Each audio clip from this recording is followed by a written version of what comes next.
Hey, it's D. It's a brand new episode coming right for you, right on the FTO network. Enjoy.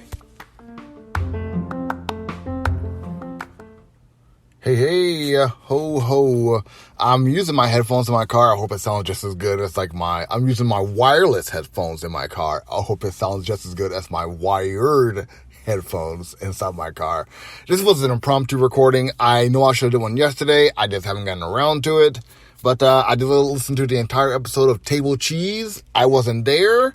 It was a whole episode with Madrid of Cheesy Controller and, of course, Anton 6 doing it big. Madrid, first and foremost, thank you for joining the podcast. Thank you for showing in for me when I couldn't be there.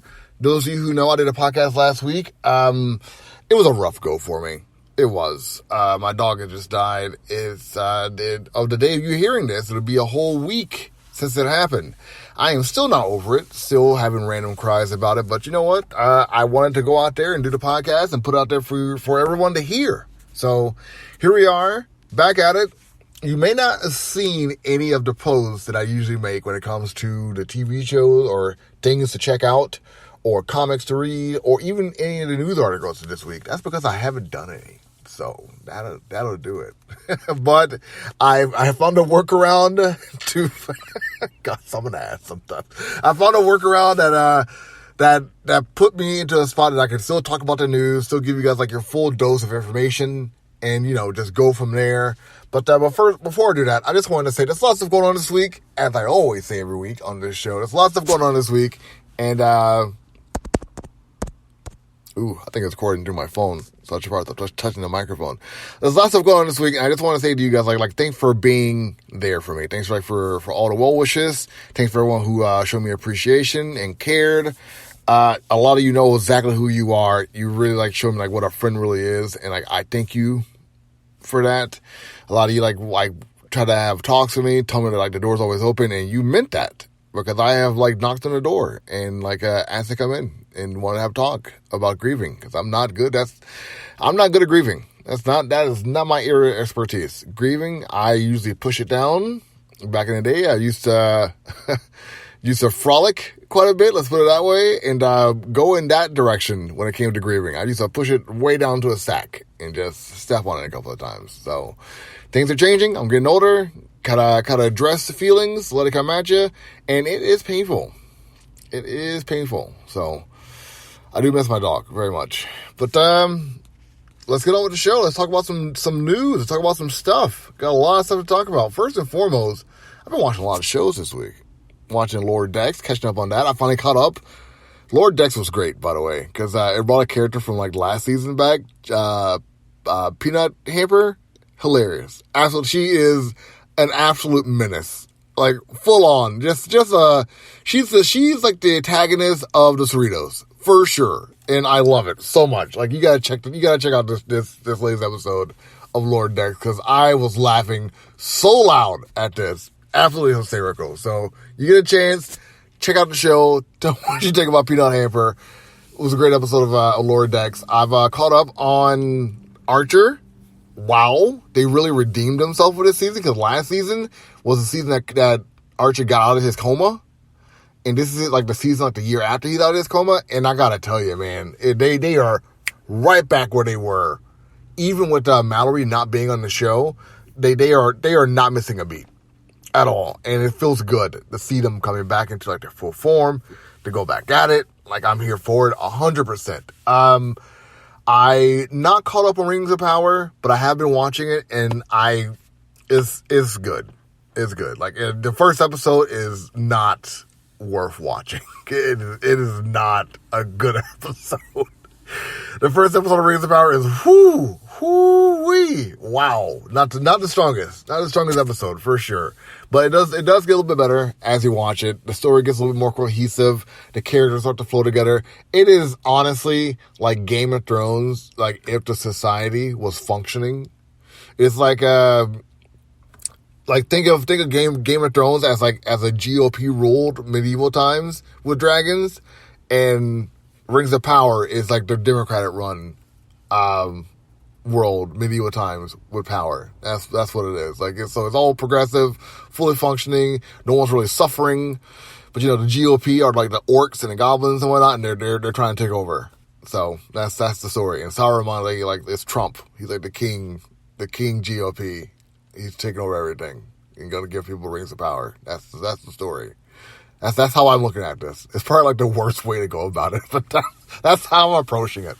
The Jeffrey Dahmer thing came out. I watched 15 minutes. Like, this is a no thank you for me, and stopped watching the living hell out of that.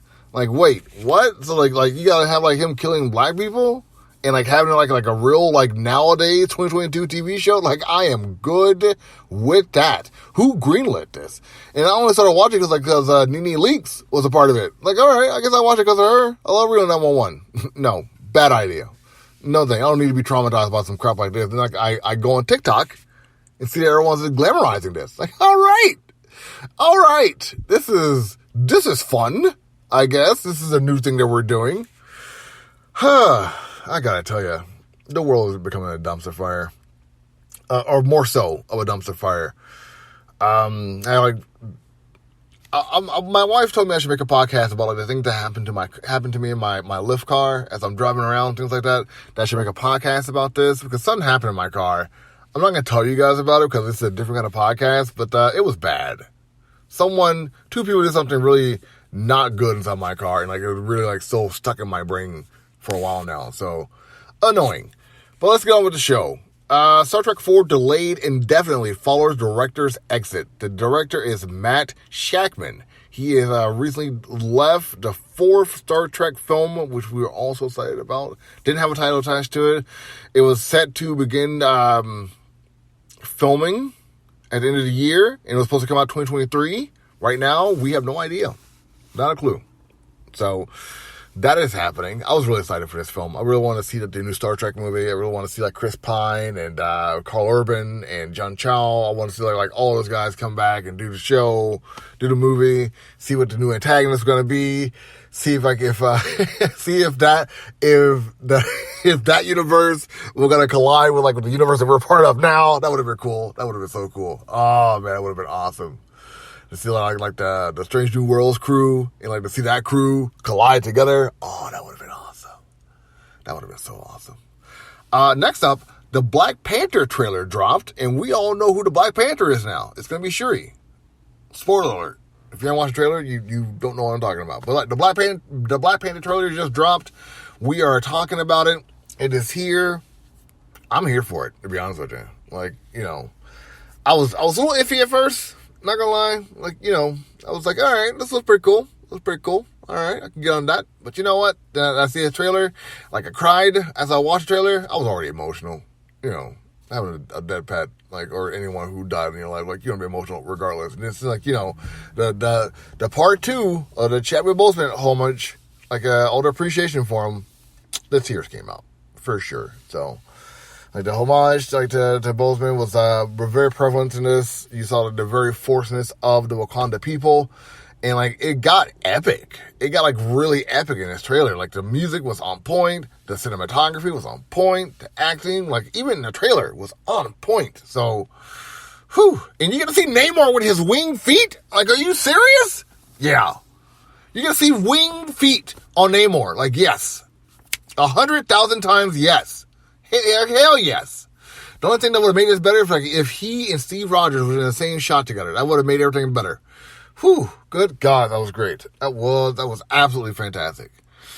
So, if you haven't watched the trailer yet, I just told you most of it, but it's still worth watching. I didn't say to spoil it. It's a trailer. Who cares? It's a trailer. You don't care. It's a trailer. No one cares about giving spoilers for a trailer.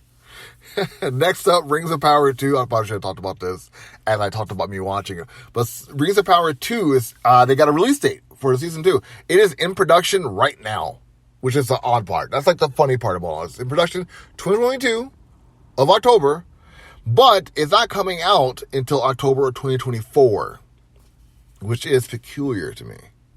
Right? When you say that's a little bit peculiar. Now, we all know that 2024 is the same year that, Deadpool's coming out. I think it's the same year that the Kang Dynasty and the Secret Wars, or is that 2023? I'm getting those confused. But I know for a fact that Deadpool's coming out 2024.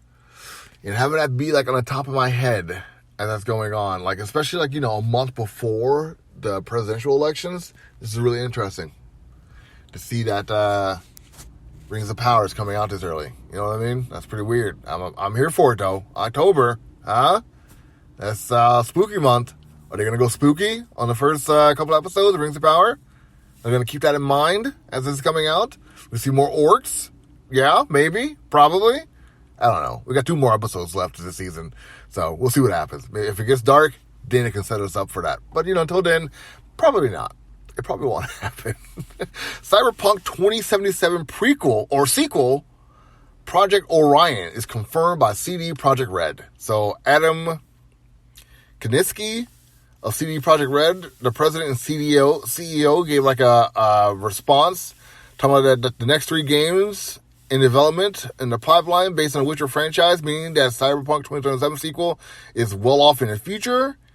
He called the sequel an ambitious title that will require expanding CD Projekt's more than 1,200 person studio even further. The studio will open a new hub in Boston, which will focus on Project Orion alongside its Vancouver location at CD Projekt Red North America. CD Projekt Red posted a Twitter post saying, Orion is the codename for our next Cyberpunk project, which will take the Cyberpunk franchise further and continue harnessing the potential of the dark future universe. And it is dark. Finally finished the show. I think I talked about that in one of the other episodes. Or maybe it was Table Cheese. If you guys haven't listened to Table Cheese, make sure you check it out. But I talked about that with Anton 6. It was cool. Like it was. I know I just sound like a dork. It was cool. It was really cool. I like watching it. Yeah, I liked it. It was cool. But sound like a dude, bro.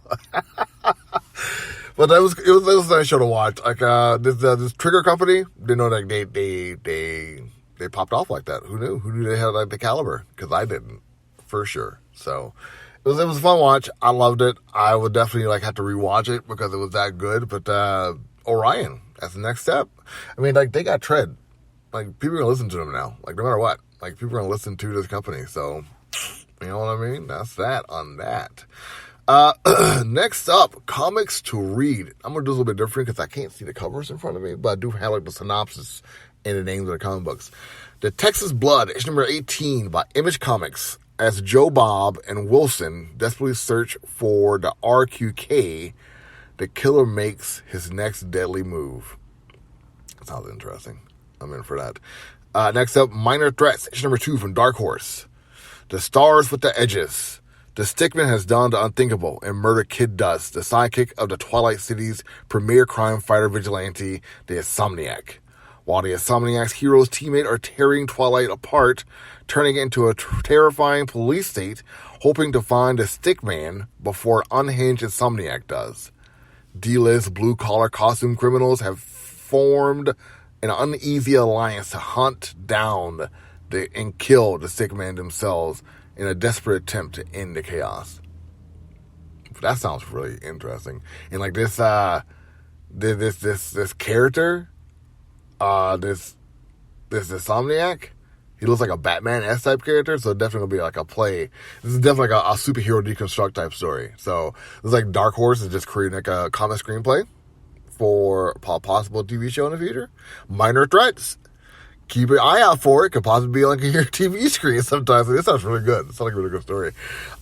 Ordinary Gods, issue number 9. We've been following this one for a while now. By Image Comics. There are 2 discs that would end the world. One is in the hand of the awakened. The other is in Shanghai. But it won't be for long. As the awakened and the last of the honor guard both race to be the first to claim it. Try saying it a little bit slower. I feel like I need to put some gravitas inside of that one.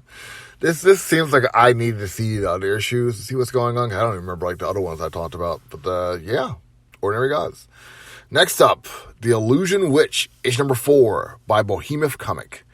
As Addie confront a threat only she can face, the three recruit a menacing group of foes to hunt down Adaya and the Circle. It's interesting. Here we go. The Big Behemoth, Dark Crisis on Infinite Earth, issue number 5 by DC Comics. Chapter 5, Together.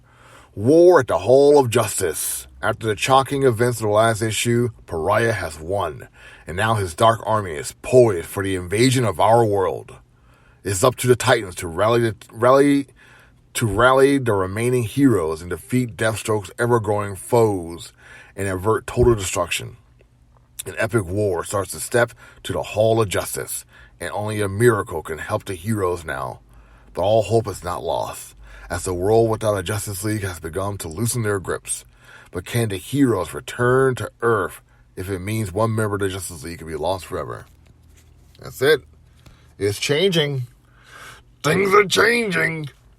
Comic Point is coming back. I don't sure when. I know we got 2 issues of this comic book to talk about.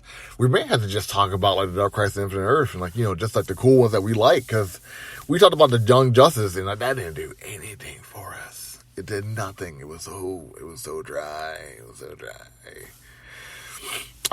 Next up, Rogue Sun, issue number 7 by Image Comics. After the shocking ending to his fight with the cataclysmic Dylan, has no idea what to do next, but luckily he has you to help.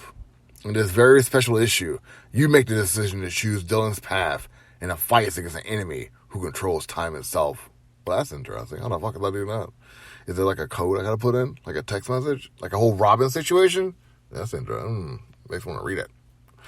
Next up, Marvel Comic Books. New Fantastic Four, issue number 5.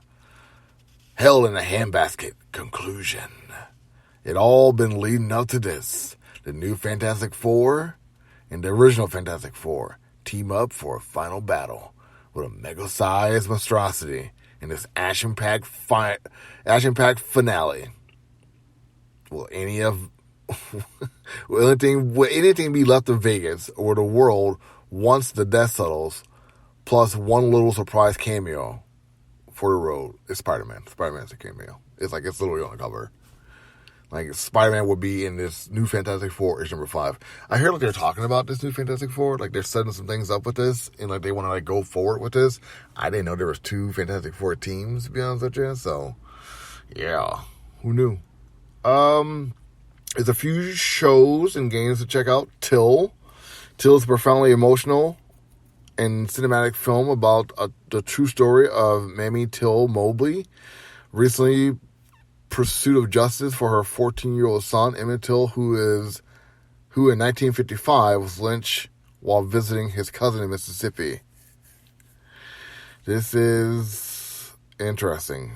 Production by MGM, rated PG-13, 130 minutes. I got the notes now. See, I'm on top of it. Hocus Pocus 2 from Walt Disney Pictures. It's been 29 years since someone lit the black flame candle and resurrected the 17th century sisters, and they are looking for revenge. Now it's up to the 3 high school students to stop the ravenous witches from wreaking a new kind of havoc on Salem before dawn on All Hallows Eve. It's rated PG. Don't have a time for this, but rated PG. There's a lot of categories. The genre is mystery, fantasy, horror, comedy, romance, and family. That's a lot of categories. Moon Scars on the PC. Push the limits of your combat skills and master new abilities to progress through an unforgiving, non-linear 2D world. Face off against the relentless darkness that seeks to destroy you. This is by Black Mermaid and Humble Games.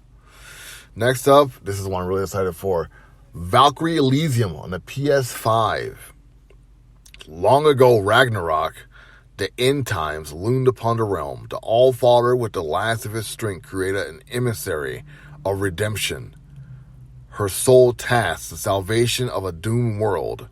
And thence began the tale of a new Valkyrie. This brand new game brings the Valkyrie, combines the evocative world inspired by Norse mythology, thrilling, fast-paced combat, and stunning audio-visual presentation to deliver the action RPG like no other. This is by Square Enix. This is really interesting. It makes me think about the old Valkyrie game that came out a while ago, also by Square Enix. I don't know this is connected to that, but I really want to be able to looked into it before I did all this because it sounds awesome. FIFA 23 on a PS5. I'm not reading synopsis of this. It's FIFA. Like, I'm not reading synopsis. Like, there's no story to it. It's FIFA. Interview with a Vampire, Season 1. Louis DuPont, played by Jacob Anderson, tells a reporter about his life in 1900s New Orleans, becoming a vampire companion to Lestat de Lioncourt, played by Sam Reed, and the arrival of child vampire Claudia, played by Bailey Bass, in this series adaptation of Anne Rice's novel of the same name.